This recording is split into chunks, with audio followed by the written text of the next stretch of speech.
2025 жылғы хит пирогтың рецептін сіздерге ұсынамын. 100 грамм еріген майымызға 50-60 граммдай қант саламыз, 150-200 граммдай ұн салып араластырамыз.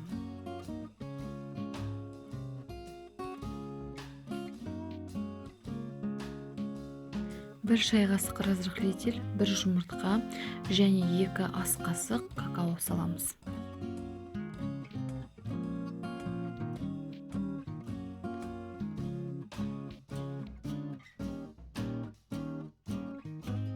Жұмсақ қамыр илейміз.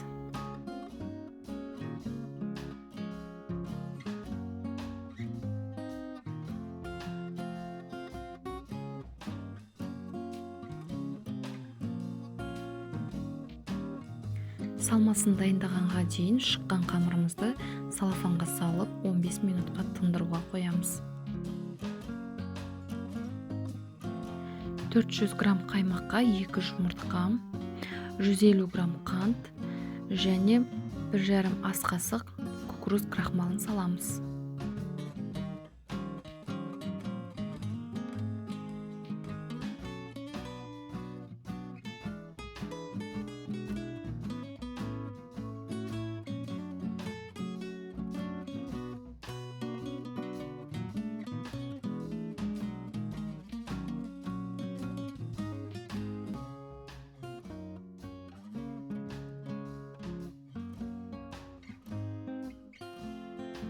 Бес-алты орео печеньясын бірнеше бөліктерге бөліп, салмамызға салып араластырамыз.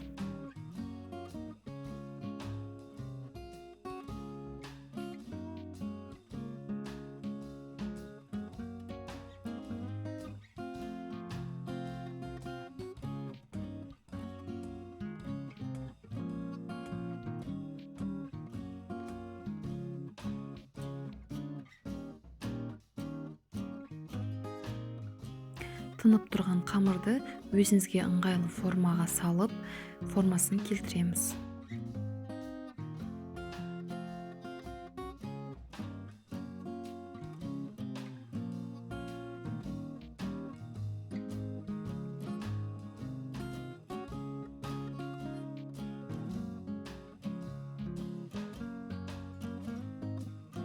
Салмамызды құямыз және бетін орео печеньясымен безендірсеңіздер, дастархандарыңызда өте әдемі көрінеді.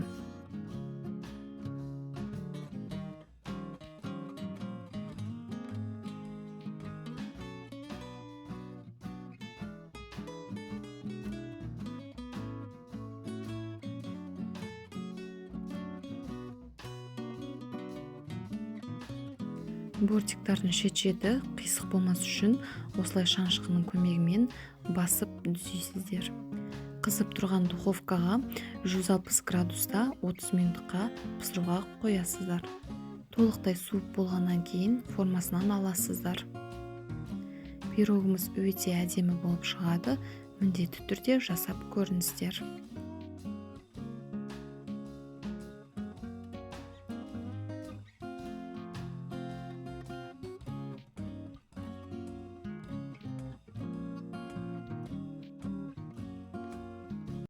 Сәлем достар, бүгін біз медовый торт жасаймыз. Бұл рецептпен жасасаңыз 20 минуттың ішінде барлығы дайын болады. Өте дәмді, өте жұмсақ болып шығады. Ең алдымен біз плитаның астын қосып, 2 столовая ложка бал саламыз. Егер балыңыз қою болса, біраз ергенге дейін күтесіз. Одан кейін 1 чайная ложка сода салып араластырамыз. Карамельный түске енгенге дейін тоқтаусыз араластырып тұрасыз. Одан кейін оттың астын өшіріп, 100 грамм майды салып қоямыз.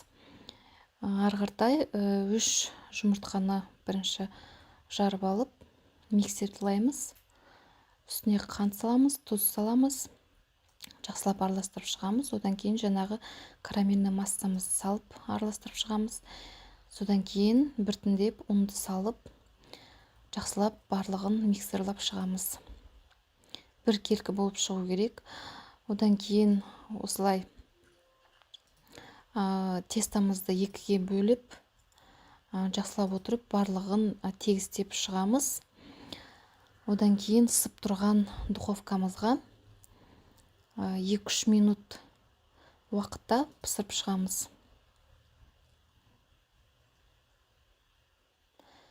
Сосын шыққан қождарымызды осылай кесіп, шетін барлығын түзеп шығамыз. Бірдей қылып барлығын. Шетінен қалған ұнтақтарды салафанға салып, осындай ұнтақ болғанға дейін үгітеміз. Келесі біз заварной крем жасаймыз.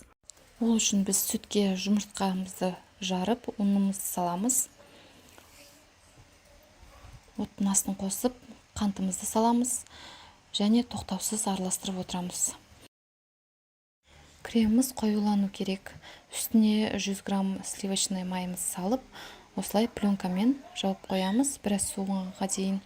Суып болғаннан кейін пленканы алып тастап, барлығын араластырып шығамыз. Енді тортымызды жинаймыз.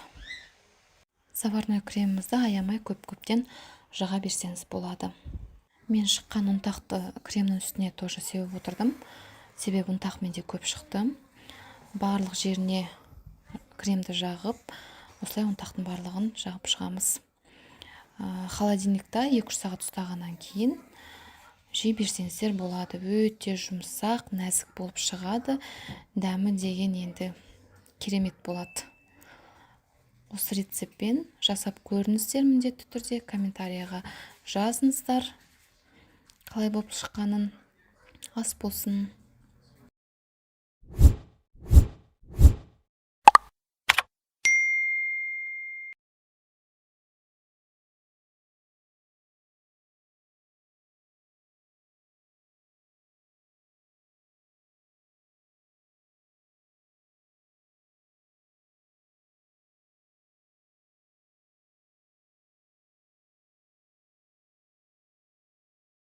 Сәлем достар, ұнсыз жасалатын, өте дәмді, ауызда еритін десерттің рецептімен сіздермен бөлісемін. Видеоны соңына дейін қарап, менімен бірге жасап көріңіздер. Міне, видеода көріп тұрғандарыңыздай өте сочный әрі дәмді болып шығады. Алдымен ыдысымызға 4 жұмыртқаны жарып салып аламыз. Миксердің көмегімен, немесе блендердің көмегімен, немесе венчиктің көмегімен өз еріктеріңіз барлығын араластырып, әппақ пена болғанға дейін араластырасыздар. Үстіне 100-150 грамм қантты ақырындап салып отырып, араластырып отырасыздар.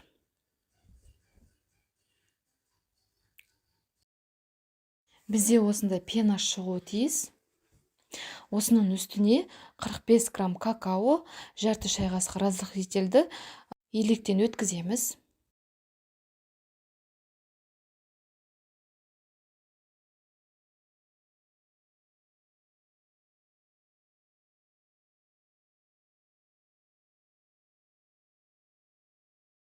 Енді лопаточканың көмегімен барлығын жақсылап араластырамыз, астыдан үстіне қарата. Бізде бұл жерде какаомыз толық қамырмен бірге барлығы араласып, біркелкі масса шығу керек. Осылай үлпілдек болып, пышный болып шығады. Енді противинге барлығын құямыз.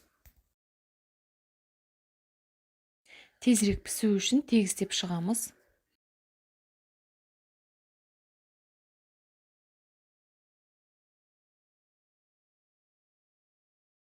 180 градуста қызып тұрған духовкамызға 4-5 минуттың ішінде пісіріп аламыз. Осылай пісіп шығады. Енді кремін дайындаймыз. 250 грамм творог, бірнеше ас қасық қаймақ. Менің қолданғаным 20%. Дәміне қарай қант қоссаңыздар болады. Мен бұл жерде 80 грамм қант қостым. Барлығын блендермен ұсақтап шығамыз.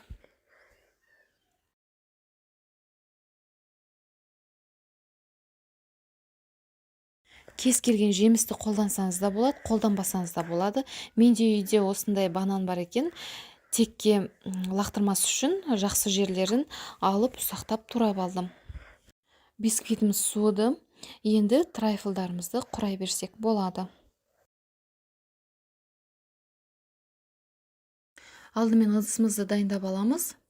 Дайын кремімізді бірінші ең астына бірнеше қасықтан құйып шығамыз.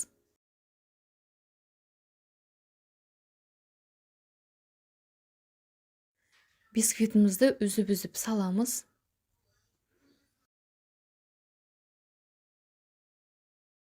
Құрғақ болып қалмас үшін бисквиттің үстіне де крем салдым. Тағы да 1-2 қасықтан салып шығасыздар.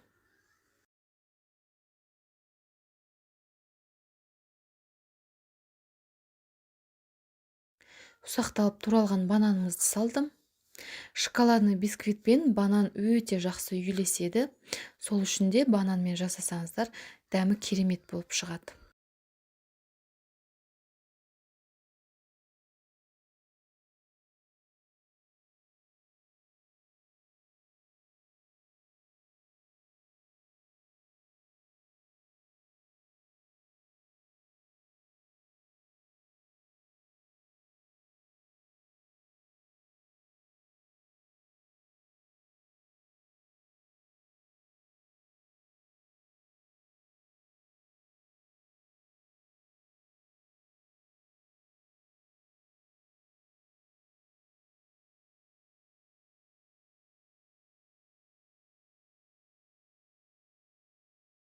Барлық заттарымызды орналастырып шыққаннан кейін ең бетіне барлық кремді бөліп сала саламын.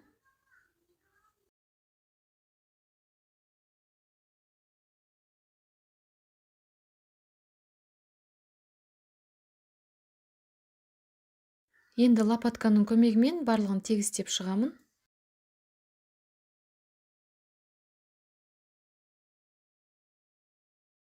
Үстіне әдемілік үшін какаоны септім. Осылай бізде трайфлдарымыз шықты. Өте дәмді, әрі нәзік, сочный болып шығады. Міндетті түрде жасап көріңіздер. Каналыма тіркеліп, лайк басып, комментарий жазуды ұмытпаңыздар. Сау болыңыздар. Сәлем достар. Ең нәзік әрі керемет болып шығатын десерттің рецептін бүгін сіздерге ұсынамын. Дәл осы рецепт бойынша жасап көріңіздер. Дастархандарыңыздың көркін ашады. Өте әдемі болып көрінетін десерттің бірі.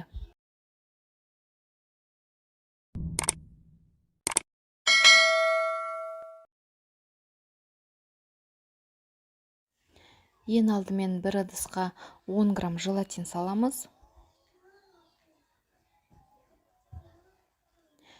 Және 200 грамм сүтіміздің жартысын құямыз.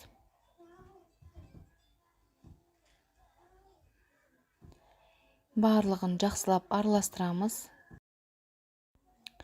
Бір шетіне қоя тұрамыз. Енді басқа ыдысымызға 2 жұмыртқаның сарысын саламыз.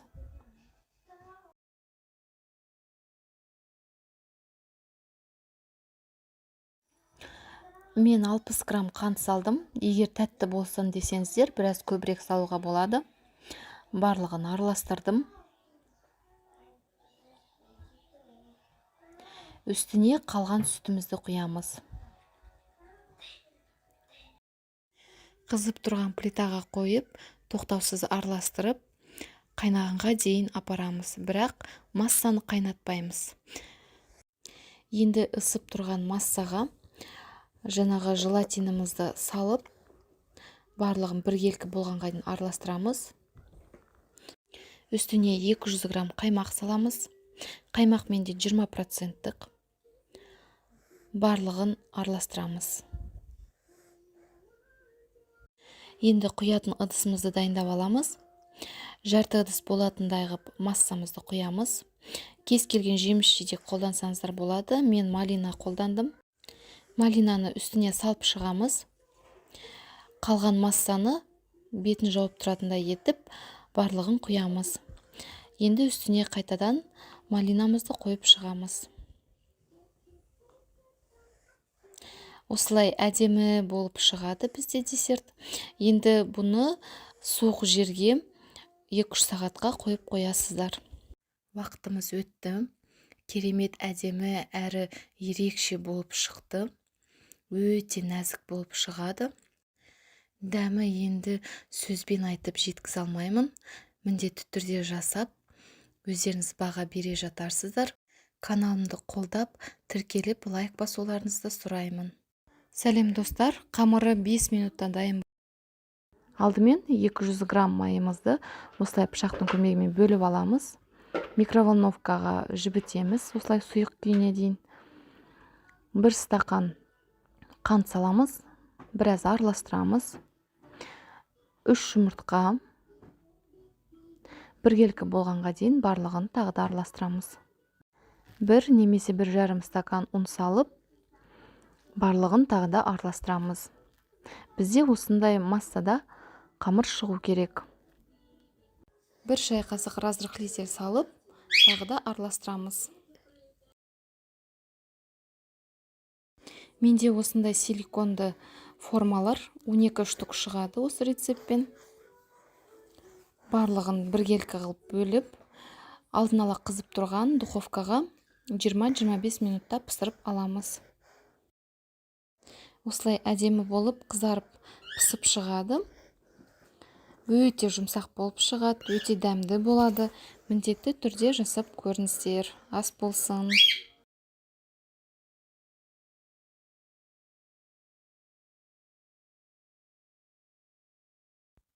Достар, сәлем баршаңызға. Сливкисіз, творожный сырсыз жасалатын молочная девочка рецептін сіздерге ұсынамын. Жасалу жолы ең оңай, қарапайым ғана заттардан жасалатын ең нәзік торттардың бірі. Дәмі деген өте керемет болып шығады. Алдымен ыдысымызға 1 жұмыртқаны жарып аламыз. Венчиктің көмегімен ақ уыз бен сары уызын араластырамыз. Үстіне 1 банка сгущенканы саламыз. Бұл жерде 380 грамм. Тағы да араластырамыз. Менде мына жерде 450 грамм ұн. Соның үстіне 1 шай қасық разрыхлитель салып араластырамыз. Ұнымыздың 1 бөлігін массамызға салып, 1 келкі болғанға дейін араластырамыз. Ұнымыздың қалған бөлігінде бірнеше бөлікке бөліп салып, араластырып, қоюланғаннан кейін қолымыздың көмегімен жұмсақ қамыр илейміз. Достар, сіздерде ұн көбірек немесе азырақ кетуі мүмкін. Барлығы ұндардың тығыздығына байланысты болады. Қамырымызды үстелдің үстіне салып, иі қанғанға дейін илейміз. Қолымызға біраз жабысыңқырап тұруы қажет. Енді бетін жауып 10-15 минутқа қойып қоямыз. Уақытымыз өтті. Ұзыншақтау қылып осылай жаямыз. Мен 10 бөлікке бөлдім әзірше. Барлығын дөңгелектеп шығамын. Жаюыма ыңғайлы болу үшін барлығын дөңгелектеп алыңыздар. Одан кейін бетіні жауып қойыңыздар, кеуіп кетеді себебі. Енді біреуін алып, оқтаудың көмегімен осылай жайып шығамын. Жұқалау етіп жаясыздар. Бұндай сіздерде форма болмаса, кез келген тарелканы немесе қақпақты алып, пышақтың көмегімен кесіп алуға болады. Енді қызып тұрған құрғақ табағымызға салып, беті осылай үрлене бастаған кезде аударып, барлығын пісіріп аламыз. Өте тез піседі. Уақыттарыңызды көп алмайды. Мінсіз 1 келкі болсын десеңіздер, дәл осылай кесіп алсаңыздар болады тағы да. Менде 13 коржық шықты. Енді кремін жасаймыз.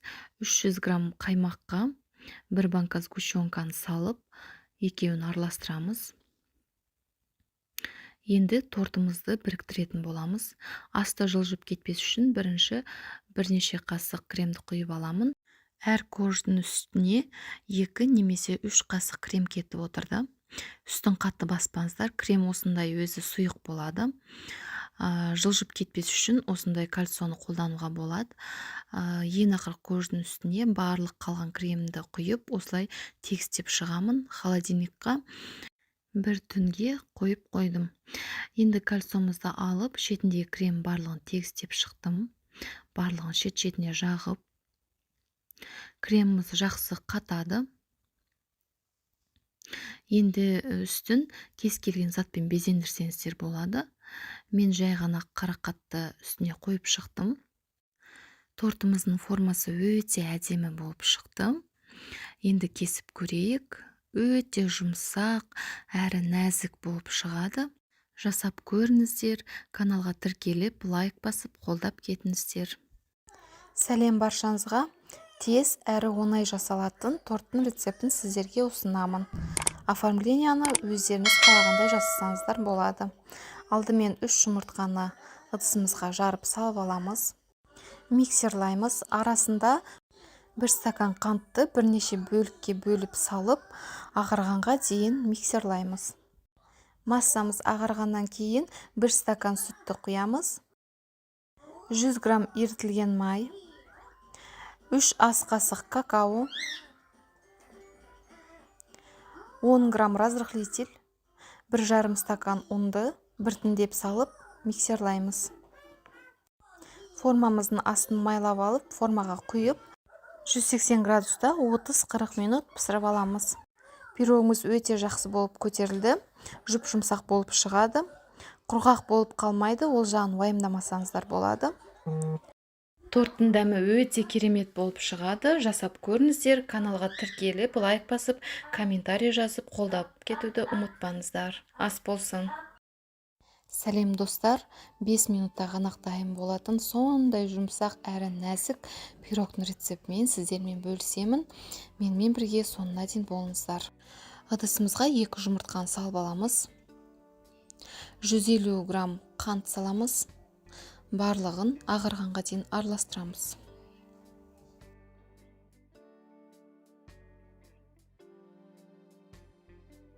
Шыққан массамыздың үстіне 1 шай қасық разрыхлитель саламыз. Тағы да барлығын араластырамыз. 50 грамм ерітілген сары майды үстіне құямыз. Тағы да араластырамыз. 80 мл айран құямыз. Бұны да араластырамыз. 180 грамм ұнымызды 2-ге бөліп салып, тағы да араластырып отырамыз.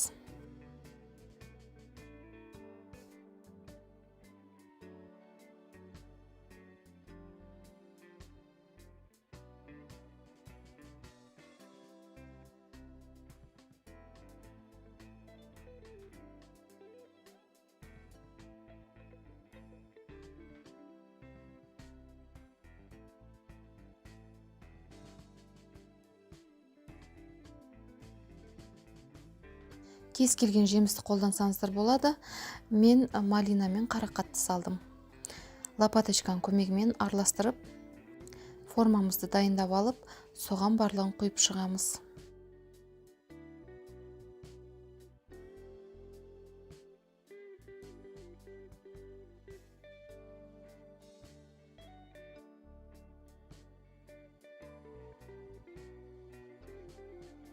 Бетін тегістеп, 180 градуста 35 минут пісіріп аламыз.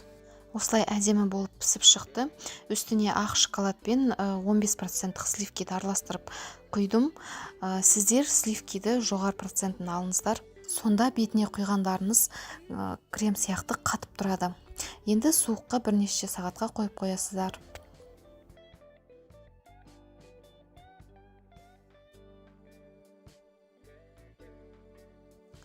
Осылай міне өте жұмсақ, дәмді, әрі арасы влажный болып шығады, құрғақ болып қалмайды, уайымдамаңыздар. Өте дәмді болып шығады.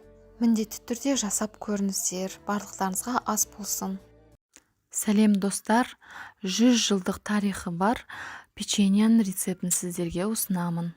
Видеоны соңына дейін қарап, менімен бірге жасап көріңіздер. Сырты қытырлақ, іші өте дәмді болып шығады.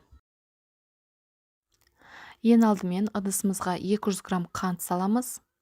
Үстіне 200 грамм сары май салып, вилканың көмегімен немесе венчикпен барлығын біркелкі болғанға дейін араластырып шығамыз.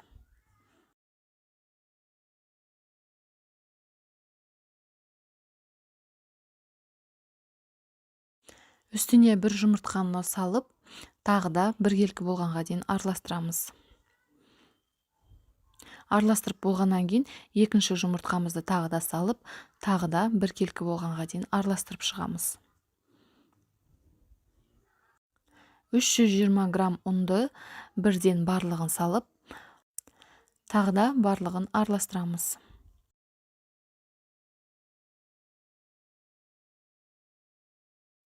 Бізде осындай қамыр шығуы тиіс.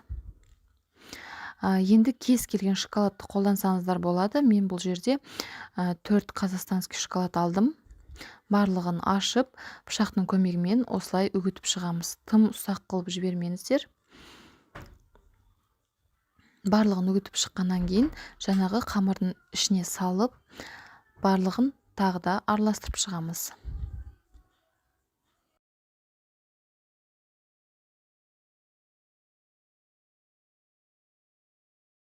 Шыққан қамырымызды тоңазытқышқа 30 минут қойып қоямыз. Уақытымыз өтті. Барлығын біркелкі дөңгелек қылып, противеньге осылай дізіп шығамыз. 180 градуста қызып тұрған духовкаға 25 минут пісіріп аламыз. Осылай өте әдемі болып шығады. Шет-шеті біраз қызарғанға дейін ұстаңыздар, сонда сырты қытырлақ болады. Осылай пісіп шықтым.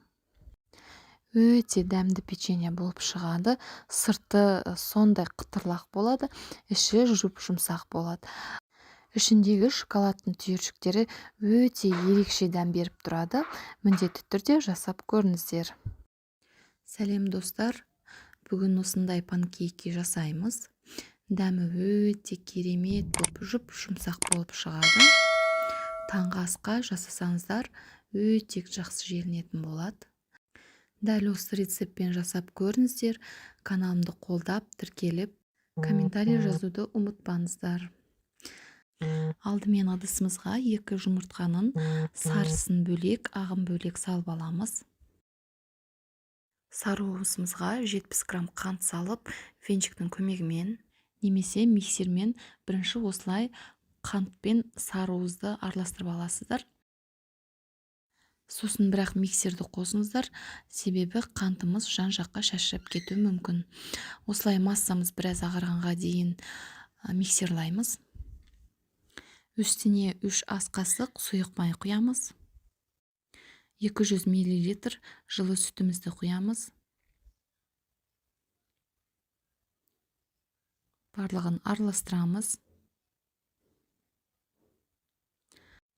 230 грамм ұнымызды саламыз. Тағы да барлығын бірінші миксерді қоспай жай араластырамыз. Сосын ұнымыз біраз суланған кезде миксерді қосамыз. Жақсылап миксерлаймыз. Жарты шай қасық ас содасына біраз уксусты құйып, гасить етіп аламыз. Одан кейін бірақ массамызға құямыз. Барлығын тағы да миксерлаймыз. Массамыз біраз көпіріп, көтеріледі. Енді миксерімізді жақсылап жуып алып, ақ уызымызды миксерлаймыз.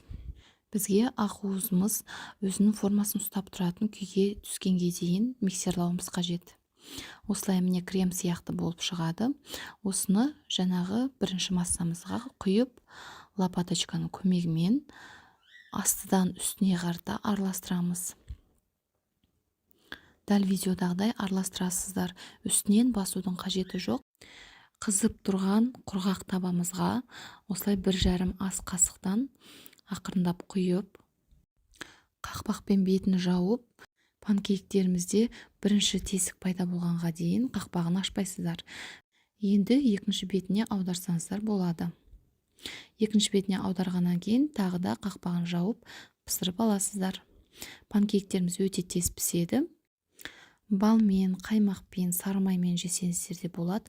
Өте дәмді болып шығады. Міндетті түрде дәл осы рецептпен жасап, үйдегілеріңізді қуантыңыздар. Каналыма тіркеліп, лайк басып, комментарий жазуды ұмытпаңыздар. Ас болсын. Сәлем достар.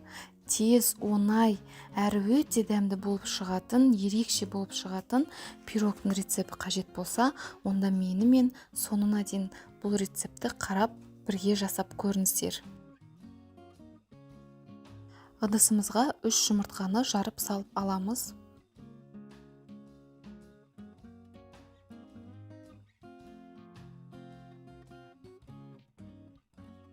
Венчикпен біркелкі болғанға дейін араластырамыз.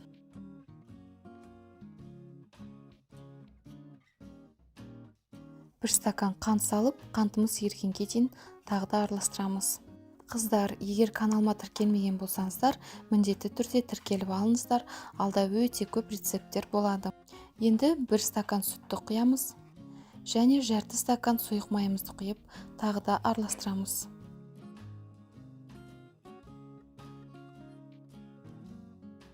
Екі стакан ұнға 10 грамм разрыхлитель салып, араластырып, електен өткізіп, оны да бірден барлығын салып, араластырамыз. Осындай сұйық масса шығады, бұны екіге бөлеміз. 2 ас қасық какаоны ыдысымызға салып, бірнеше ас қасық су құйып, қоймалжың масса болғанға дейін араластырып аламыз. Енді осы какаоны бір бөлігіне ғана салып, барлығы біркелкі араласқанға дейін араластырамыз.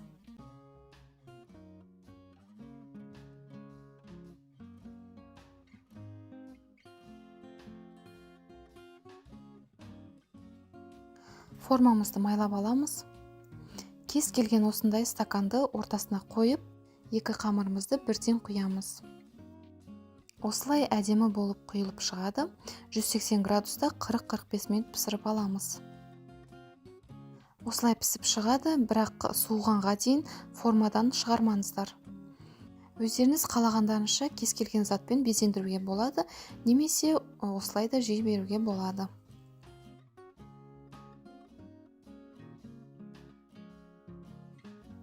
Мінекей осылай өте жақсы болып көтерілді. Өте эффектный болып көрінеді. Бір жағы какаосыз, бір жағы какаомен. Үй үшін таңғалдырғыларыңыз келсе, осы пирогты міндетті түрде жасап көріңіздер. Өте жұмсақ әрі дәмді болып шығады. Сәлем достар, бүгін мандариннан жасалған ерекше пирог жасайтын боламыз. Бұл пирогты жаңа жылда жасайтын болсаңыздар, дастарханның көркін ашып тұрады. Мендегі форманың диаметрі 22 см. Осы формаға 6 мандарин кетті. Бірінші мандариндарымызды алашып аламыз. Одан кейін дәл осы видеодағыдай ортасынан бөліп шығасыздар. Ішінде дәндері болса барлығын тазалап алып тастайсыздар. Формамызды бірінші майлап шығамыз, немесе пергаментный қағаз жайсаңыздар да болады. Одан кейін бетіне біраз ұн себеміз. Ұнның үстіне біраз қант себесіздер. Дайын тұрған мандариндарыңызды дәл видеодағыдай барлығын қойып шығасыздар. Енді қамырына 1 мандарин саламыз. 2 жұмыртқа, шым-шым тұз, барлығын блендермен езіп шығасыздар. Таза ыдысқа сүзгіштің көмегімен барлығын сүзіп шығасыздар. Қалақпен арасында қозғап отырыңыздар.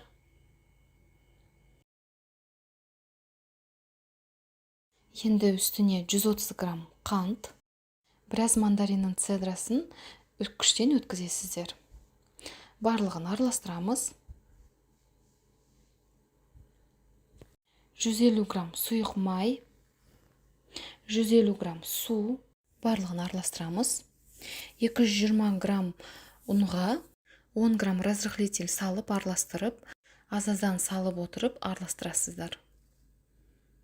Шыққан массамызды мандариннің бетіне құямыз. Лопаточканың көмегімен барлығын тегістеп шығасыздар. Алдын ала духовкаларыңызды 180 градусқа ысытып алып, 40-45 минут пісірамыз. Осылай пісіп шыққаннан кейін үлкендеу ыдысқа төңкересіздер. Бетіндегісін ақырындап аласыздар. Осылай өте әдемі болып пісіп шығады. Өте сочный болып шығады. Міндетті түрде жасап көріңіздер. Ас болсын. Каналға тіркеліп, лайк басып, комментарий жазуды ұмытпаңыздар.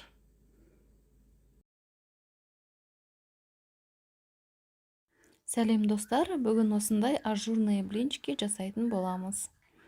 Ең алдымен ыдысымызға 2 жұмыртқаны жарып саламыз. 4 столовый қасық қант, жарты чай қасық тұз салып, барлығын қант ергенге дейін араластырамыз. 200 мл сүтімізді құйып, тағы да араластырамыз. Ұнымызға жарты чай қасық сода салып, екеуін бірінші араластырып аламыз. Енді ұнымызды азыздан салып, араластырып отырамыз. Осындай қоймалжы маста бізде шығу керек. Енді осының үстіне 200 мл қайнап тұрған ыстық суды құйып араластырамыз. 2 столовый қасық сұйық май құйып, тағы бір рет араластырып шығамыз. Блины пісіруге арналған табамызды қатты қыздырып алып, осылай тексеріп аласыздар. Бір ожаудай құйып, осылай табанызды айландырып, тегістеп аласыздар. Егер табаныз қатты қызған болса, осылай қамырыңыз тесіліп шығады, ажурный болады, кестеленіп. Шеті қызара бастаған кезде зубочистканың көмегімен немесе лопаточка болса соның көмегімен ақырын блиныйдың шетін табадан ажыратып аласыздар. Лопаточкамен аударып, екінші жағын пісіріп аласыздар. Мендегі табан диаметрі 20 см. Барлығы 18 блины шықты. Міне осылай өте әдемі болып шығады, өте жұмсақ болады, әрі дәмді болып шығады. Осы рецептпен жасауға кеңес беремін. Каналға тіркеліп, лайк басып, комментарий жазуды ұмытпаңыздар.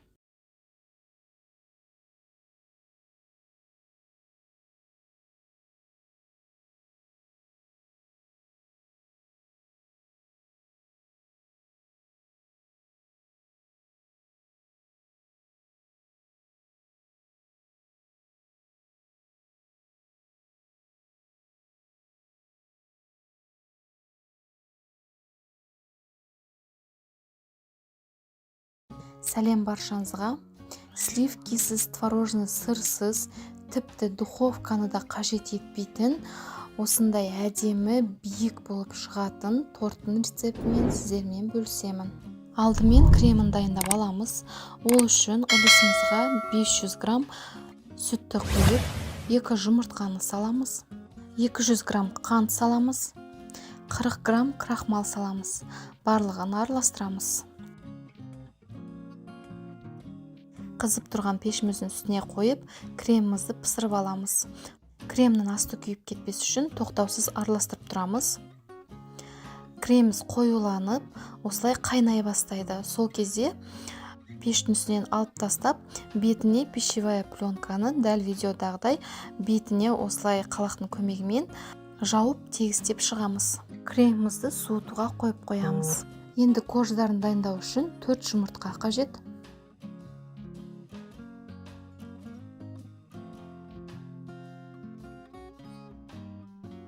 80 мл сұйық май, 120 грамм қант, барлығын араластырамыз. 300 мл сүт құйып, тағы да араластырамыз.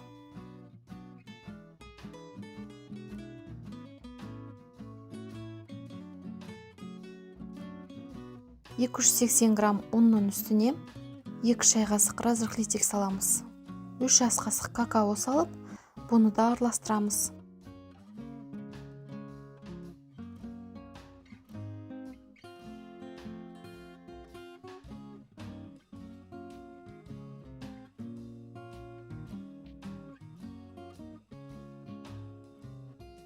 Шыққан 2 массаны бір-біріне салып, барлығын жақсылап араластырамыз.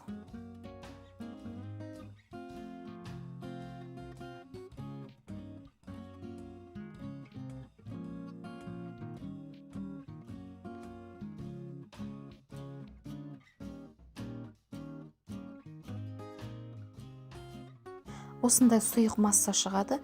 Енді 3 бірдей ыдысымызды дайындап алып, үшеуіне тең қып бөліп шығамыз.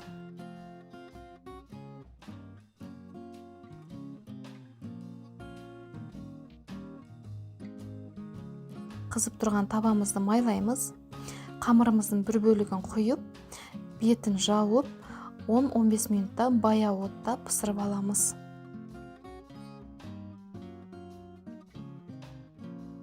Қамырымыздың бетінде тесіктер шыға бастаған кезде зубочистканың көмегімен пысқанын тексеріп аламыз. Мен осындай кольцомен барлығын бірдей қылып кесіп алдым. Егер бұндай кольцо сізде болмаса, кез келген табақты төңкеріп, пышақтың көмегімен кесіп алсаңыздар болады. Бізде осындай барлығы бірдей коржықтар шықты. Енді кремімізге көшеміз. 150 грамм жібіп тұрған майымызды ыдысқа салып, 5-10 минуттай миксерлаймыз.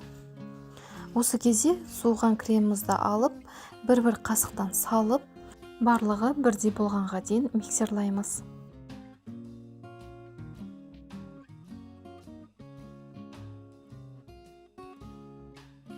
Осындай крем бізде шығады. Енді тортымызды жинаймыз.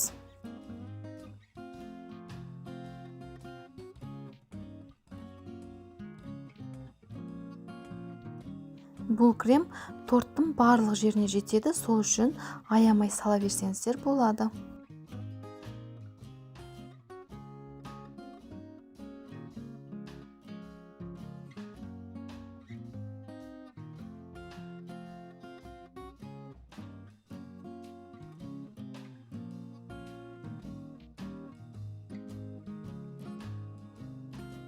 Бетін пищевая пленкамен жауып, холодильникқа қойып қоямыз.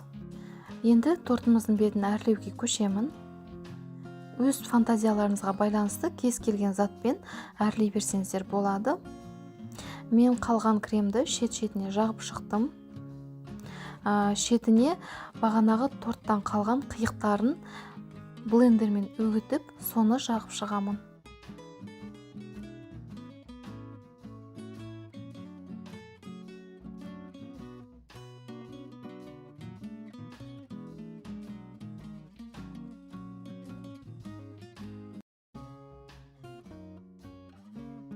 Тағы да тоңазытқышқа 1 сағатқа қойып қоямыз. Тортымыз дайын, көріп тұрғандарыңыздай өте биік болып шығады. Жұмсақ болады. Міндетті түрде осы рецептпен жасап көріңіздер. Барлығы қолжетімді затпен жасалады. Барлықтарыңызға ас болсын.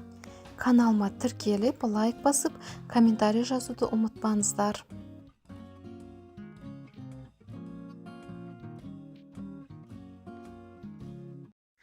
Сәлем достар, мүлдем пісіруді қажет етпейтін, сондай нәзік, әрі дәмді, түрі де ерекше, дәмі де ерекше болып шығатын торттың рецептімен сіздермен бөлісемін.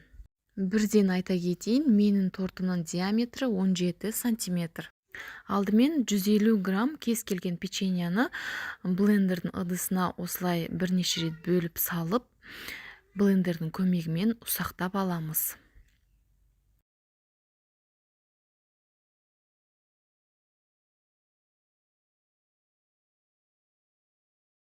Енді ұсақталған ұнтағымызды ыңғайлы ыдысымызға салып, үстіне 60-70 грамм майды микроволновкада ертіп алып, сұйық күйінде осы ұнтағымыздың ішіне құйып, барлығы біркелкі болғанға дейін араластырып шығамыз.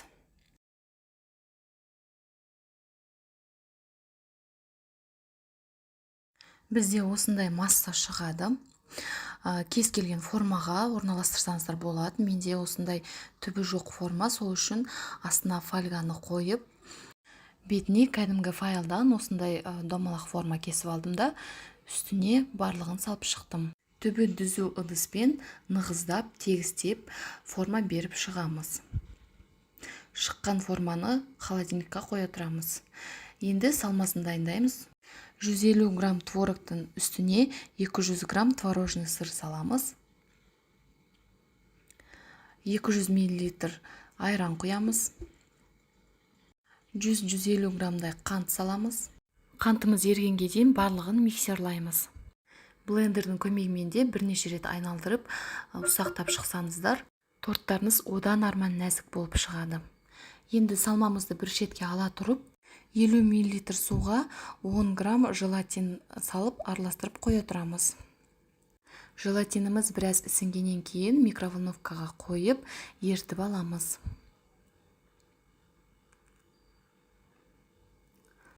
Осылай еріп шығады. Енді салмамызға араластырып отырып, желатинді біртіндеп құямыз.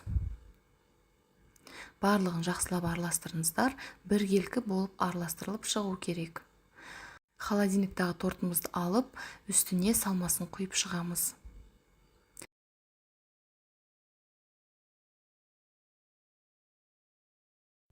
Лопаточканың көмегімен барлығын тегістеп шығуға болады. Немесе видеодағыдай ақырындап қозғалтып тегістесеңіздер де біркелкі болып шығады. Шыққан тортымызды 1 сағатқа холодильникқа қоямыз. Енді бетіндегі бананды дайындаймыз. Ол үшін 30 мл суға 5 грамм желатинді салып, тағы да араластырып қоямыз. Массамыз ісінгенге дейін күтеміз. 150 мл суға 15 мл лимон шырынын құйып, бірнеше қасық қант салып, араластырып, оны отқа қоямыз. Суымыз қайнай бастаған кезде алып тастаймыз оттан. Жаңағы желатинімізді үстіне құйып, біраз ерігенге дейін араластырамыз. Банандарымызды жіңішке етіп турап аламыз. Үстін лимон қышқылымен біраз сеуіп шығамыз. Тоңазытқыштағы тортты алып, бананымызды бір-біріне жақын етіп қойып шығамыз.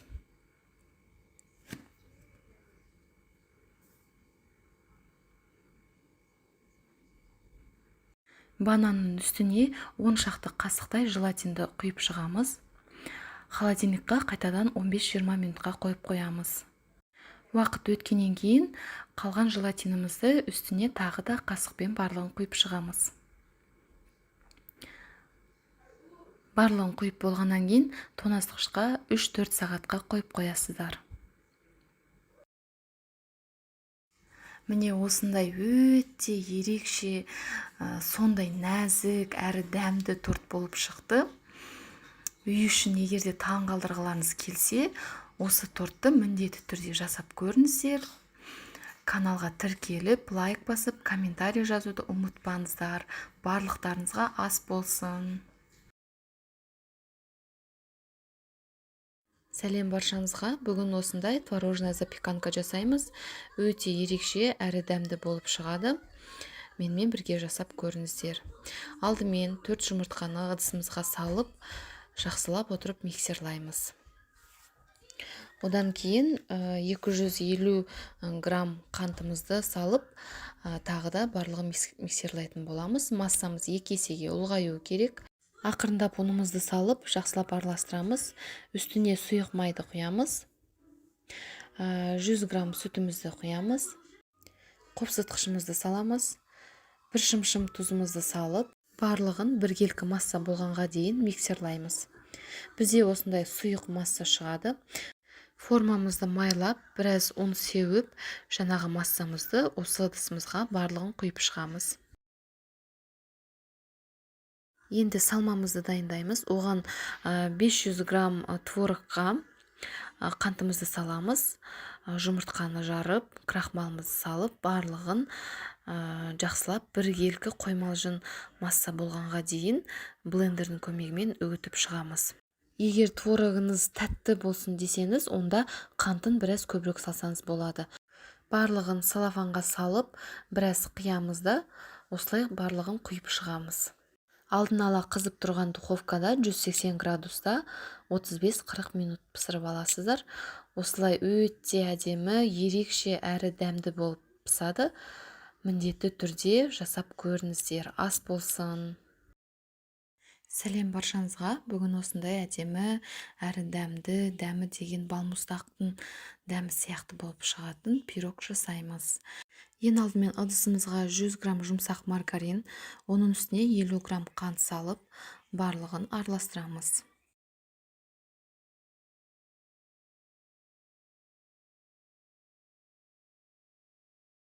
Екі 200 грамм ұнның үстіне 5 грамм разрыхлитель саламыз. Екеуін араластырып, ұнды жаңағы массаның үстіне салып, тағы да араластырамыз. Үстіне бір жұмыртқа салып, бірінші вилканың көмегімен араластырып аламыз. Одан кейін қолымызбен қамыр илеп, салафанға салып, холодильникқа жарты сағатқа қойып қоямыз. Оған дейін салмасын дайындаймыз. 150 грамм творожный сыр, 150 грамм творог, 150 грамм қант, 25 грамм ванилин, 3 жұмыртқа, 70 грамм қаймақ, 1 столовый қасық жүгері крахмалы, 70 грамм малинаның және 70 грамм қарақаттың пюресін қолданамыз. Малинаның вареньясын немесе қарақаттың вареньясын қолдансаңыз да болады. Дәл осы видеодағыдай ситадан өткізесіздер. Жемістердің согын дәл осылай қалақпен сығып тастап, тек қана қоюын ғана қосасыздар.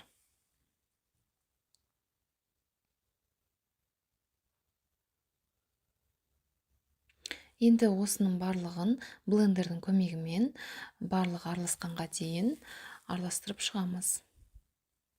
Енді формамызды майлаймыз.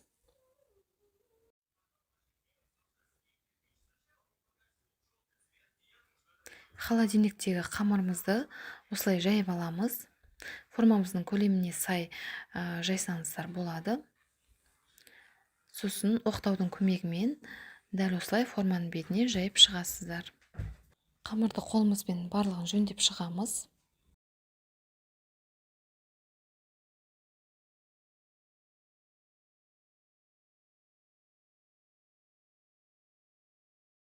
Енді осының үстіне салмамызды құямыз.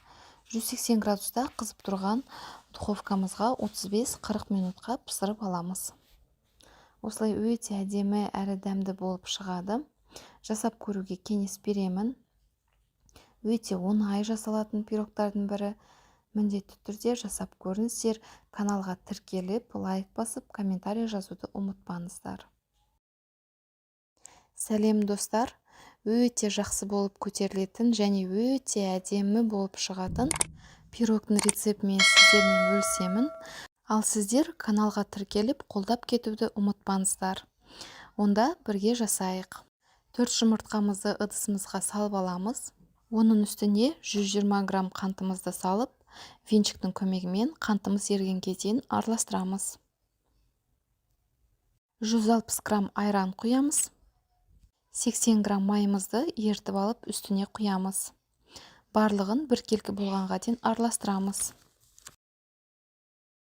Енді құрғақ заттарымызды араластырып аламыз. 250 грамм ұнға, 1 шымшым тұз, жарты шай қасық ас содасын, 2 шай қасық разрыхлитель салып, барлығын араластырамыз. Енді 2 массаны бір-біріне қосамыз. Ұнымызды бірнеше бөлікке бөліп, арасында араластырып отырамыз. Бізде осындай қою қаймақ сияқты қамыр шығады. Менде 2 алма кетті. Өздеріңіз егер көп болғанын қаласаңыздар, онда көбірек қосуға болады. Дәл видеодағыдай осылай кесіп шығасыздар. Енді ыдысымызды дайындап аламыз. Жабысып қалмас үшін майлауды жөн көрдім. Қамырымыздың барлығын құйып шығамыз. Бетін лопаточканың көмегімен тегістеп шығамыз. Енді кесілген алмамыздың барлығын дәл видеодағыдай қамырдың үстіне қойып шығасыздар. Алманы қатты батырудың қажеті жоқ, жай ғана қамырдың үстіне қойып шығасыздар. 180 градуста 30 минут пісіріп аласыздар. Осылай өте әдемі болып шығады. Мінеки, алмамыздың барлығы қамырдың бетінде гүл сияқты әдемі болып пісіп шықты. Бетіне сахарный пудра септім. Енді кесіп көрейік. Қараңыздар, керемет болып көтеріліп шықты. Ас содасының дәмі еш білінбейді. Жасап көріңіздер. Каналыма тіркеліп, лайк басып, комментарий жазуды ұмытпаңыздар. Барлықтарыңызға ас болсын. Сәлем достар. Бүгін осындай өте әдемі муравейниктің рецептімен сіздермен бөлісемін. Видеоны соңына дейін қарап, менімен бірге жасап көріңіздер. Ыдысымызға 2 жұмыртқаны саламыз. 100 грамм қант саламыз. Барлығын венчиктің көмегімен араластырамыз. 150 грамм сары май құйып, тағы да араластырамыз. 6 ас қасық сүт құямыз. Тағы араластырамыз. Жарты шай қасық соданы уксуспен гасить етіп қосамыз. Тағы да араластырып, 1 шымшым тұз саламыз. 400 грамм ұнның бірінші жартысын саламыз. Венчиктің көмегімен араластырамыз. Қалған жартысын салып, қолымызбен жұмсақ қамыр илейміз.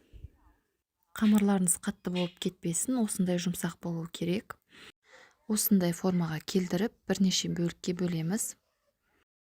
Осы бөліктерді салафандарға салып, формасын жұқа қылып істейміз. Сонда тезірек қататын болады. Енді қатқан қамырымызды үккіштен өткіземіз. Қызып тұрған духовкада 180 градуста беті қызарғанға дейін пісіріп аламыз.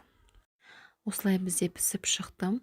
Енді шұңғыл ыдысымызға барлығын салып, қолымыздың көмегімен барлығын бөліп шығамыз. Немесе миксермен де бөлсеңіздер болады. Бірақ миксермен тым ұсақ болып кетеді. Осындай ұнтақ болып бізде шықты. Енді кремін жасауға көшеміз. Сол үшін біз кез келген бір банка сгущенка аламыз. Үстіне 50 граммдай сары май құямыз. Венчиктің көмегімен немесе вилкамен араластырамыз. Егер тым қою болса, біраз үстіне сүт құйып жіберіңіздер. Осындай крем бізде шықты. Енді осыны ұнтақтың үстіне құйып, барлығын араластырамыз. Муравейник десертін тарелкаға салып үйіп қойсаңыздар да болады, немесе мен сияқты форма беріп, әдемілеп, оформление жасап қойсаңыздар да болады. Кез келген форманы алсаңыздар болады. Мен осындай кішкентай баланың ыдысының крышкасын алдым. Соны бірінші сулап аламыз, жақсылап түсу үшін. Сосын қасықтың көмегімен тығындап шығамыз, формасын жақсы ұстап тұру үшін. Осылай өте әдемі әрі дәмді болып шығады. Кез келген оформленияны қолдансаңыздар болады. Міндетті түрде жасап көріңіздер. Каналыма тіркеліп, лайк басып, комментарий жазуды ұмытпаңыздар. Барлықтарыңызға ас болсын.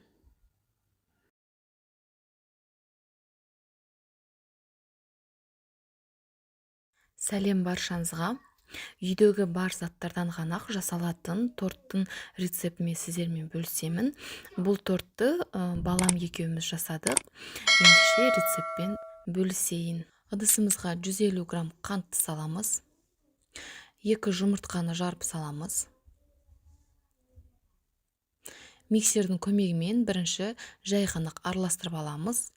Содан кейін ғана миксеріңізді қосыңыз. Миксерді қосып, массамыз біраз ағарғанға дейін миксерлаймыз. Қантымызды толық ертіп алуымыз керек. Содан кейін ғана 250 грамм ерітілген сары майымызды құйып, тағы да миксердің көмегімен араластырып шығамыз. 400 грамм ұнымызға жарты шай қасық разрыхлитель салып араластырып, жаңағы массамызға ұнымызды жарты-жартыден қосып, миксермен араластырамыз. Бірден барлық ұнды салып тастамаңыздар.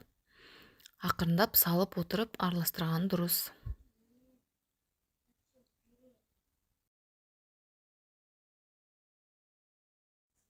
Осындай қою, бір жағынан біраз қоймалжын қамыр шығу керек. Енді осыны лопаточканың көмегімен барлығын ыдысымыздан қырып аламыз. Одан кейін пищевая пленкаға немесе салафанға салып, тоңазытқышқа 1 сағатқа қойып қоямыз.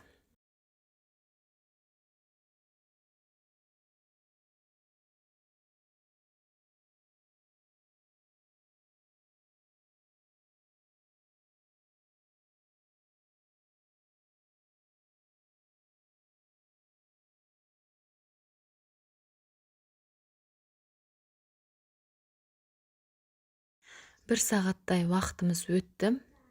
Енді бірден пергамент қағаздың үстіне қамырды жаюымыз қажет. Бірінші өзімізге қанша қажет, сонша қамырды ғана бөліп алып, қалғанын қайтадан тоңазытқышқа қойып қойыңыздар. Арасында ұн сала отырып, жұқа қамыр жаямыз. Бұл қамырға кез келген форманы беріп пісіре беруге болады.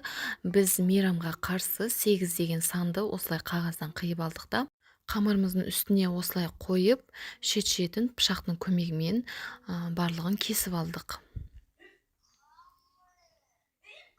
Бұл қамырмен тезірек жұмыс жасаған дұрыс, себебі қолымыз тиген кезде қамыр жұмсарып, өзінің қоймалжын қалпына келіп қалуы мүмкін. Сол үшін шапшаңырақ жасап, тезірек духовкаға салып жібергендеріңіз дұрыс. Артық қамырларын осылай алып, қайтадан тоңазытқышқа қойып, тоңазытқыштағы басқа қамырды алып жасай бересіздер. Шет-шетін пышақтың көмегімен немесе қалақтың көмегімен жөндеп жіберуге болады. Осындай форма бізде шықты. Енді духовкада 15-20 минут пісіріп аламыз. Енді кремін жасауға бізде үйде қаймақ бар екен. Осы қаймақтың үстіне бірнеше қасық сахарная пудра салып, тағы да миксермен 5-10 минуттай жақсылап араластырдым. Бұл жерде қаймақтың көлемі 400 грамм. Сахарная пудра ергенге дейін осылай миксерлап шығыңыздар. Енді тортымызды жинаймыз. Менде 5 коржық шықты. Шыққан кремді кондитерлік мешокқа салып, немесе үйде бар салафанға салып, ұшын кесіп, осылай кремді жағып шығуға болады, немесе жай қасықпен де жақсаңыздар болады. Кремді мен торттың шеттеріне осылай жағып шықтым, ал ортасына жай ғана құйып, одан кейін қасықтың көмегімен жөндеп, екінші коржықты қойып, қайтадан дәл осылай кремдердің барлығын жағып шықтым. Тортты толық жинап шыққаннан кейін тоңазытқышқа 3-4 сағатқа қойып қойыңыздар. Бізде үйде Skittles кәмпиттері бар екен. Сонымен балам безендіргісі келді. Сіздер кез келген затпен торттың бетін әдемілесеңіздер болады. Балаларыңызбен жасап көрсеңіздер, қуана-қуана жасайтын болады. Бізде осындай торт шықты. Өте дәмді болып шықты. Міндетті түрде жасап көріңіздер. Каналыма тіркеліп, лайк басып, комментарий жазуды ұмытпаңыздар.